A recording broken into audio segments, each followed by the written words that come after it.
김중호 원장님, 이분의 증상 어떻게 보시나요? 네, 가장 대표적인 어깨관절 질환 중에 하나인 오십견은 아직 그 원인에 대해서는 정확히 밝혀진 바는 없지만 어깨관절을 둘러싸고 있는 관절낭이 퇴행성 변화로 인해서 염증이 생기게 되고요. 통증을 느끼게 되고 점차 비유되고 유착돼서 뼈에 유착되게 되므로 그리고 팔을 들어올리게 될 수 없는 질환입니다. 그렇기 때문에 전문 용어로는 유착성 관절낭염이라고도 하는 것이고요. 50세 전후에 빈발한다고 해서 오십견이라고 하는 것입니다. 통계적으로는 남성보다는 여성에게 더 빈발하며 사용하지 않는 쪽 팔에서 더욱더 발병률이 높은 것을 보았을 때 사용하지 않는 것, 즉 비사용성과 아주 관련이 깊다고 볼 수 있고요. 그 밖에도 당뇨 환자의 경우에는 그렇지 않은 환자들보다 발병률이 5배가 높은 것을 볼 수 있는데요. 당뇨 환자의 경우에는 혈액 속에서 혈당 수치가 높아서 혈액이 좀 끈적끈적하고 혈액 안에 염증을 일으킬 수 있는 물질이 많기 때문에 조직마다 염증을 일으키기 쉽기 때문입니다. 네, 우선은 오십견이 어떤 질환인지 구체적으로 정확하게 설명을 해주셨는데요. 그렇다면 우리 시청자님처럼 어깨에 통증이 나타난다거나 팔을 움직이는데 좀 제한이 있다. 이러한 증상 말고도 오십견의 주요 증상 어떤 것들이 있을까요?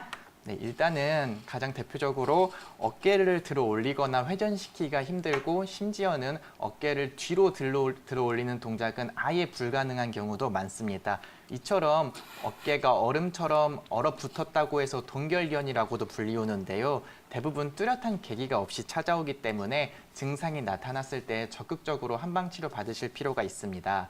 그 밖에도 어깨가 묵직하거나 또는 바늘로 찌르듯 아린 통증이 있을 수 있고 팔과 손가락까지 저릴 수도 있고요. 누워있는 자세에서 통증이 더 심해지기도 하며 야간에 더욱 심해지기도 합니다. 그리고 심한 경우는 뒷목 통증까지 나타난다고 하는데요. 종종 오십견이 자연 치유된다고 잘못 알고 계신 분들이 많은데 잘못 알려진 상식입니다. 저절로 완치되는 경우는 매우 드물며 빠른 처치를 받을수록 수술까지 이어질 확률이 줄어들고 회복 기간을 단축시킬 수 있기 때문에 아까도 말씀드렸듯이 증상이 나타난다면 지체하지 마시고 한의원에 내원하셔서 적극적인 치료 받으시길 권장드립니다. 실제로 오십견이 있었을 때 한의원에 방문했다면 어떤 치료에 도움을 받을 수 있을까요? 네, 앞서 대부분의 오십견은 비수술적 한방 치료를 우선적으로 권장할 수 있는데요. 초기에 너무 심각한 통증이 발생하거나 또는 증상 발생 연령이 20, 30대로 매우 어리거나 또는 6개월간의 보존적인 한방 치료를 받음에도 불구하고 증상이 더욱 악화되는 경우가 아니라면 대부분의 케이스에서 오십견은 한방적인 처치가 먼저 우선시되어야 됩니다.